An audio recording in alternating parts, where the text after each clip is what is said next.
Hej, mit navn er Filippa, og kom med mig på arbejde som Office Assistant her hos Ordnung.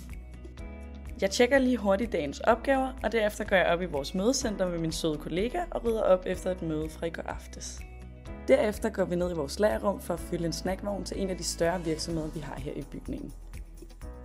Og hver onsdag modtager vi varer, som vi sørger for at sætte på plads. I dag kom der 3 store burger fyldt med varer, så det var rimelig rart at være 2 om det. Og så får vi en sodavandslevering, og jeg prøver lige her at være sød med at rulle dem ind, men det var lige lidt sværere end forventet. Bagefter sidder jeg kort i receptionen, og så kom der en gæst, som jeg lige viser op til mødecentret. 3 gange dagligt går vi også rundt på alle etager og tjekker bygningens køkkener.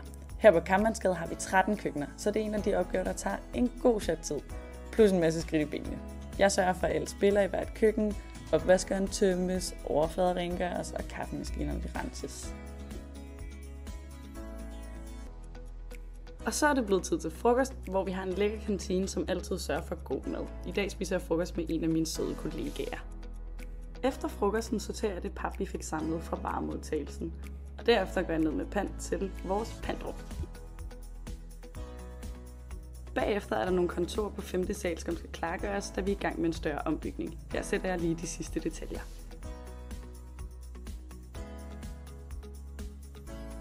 Så er jeg tilbage på 7. sal, hvor jeg gør klar til et møde med forplejning, der starter her kl. 15.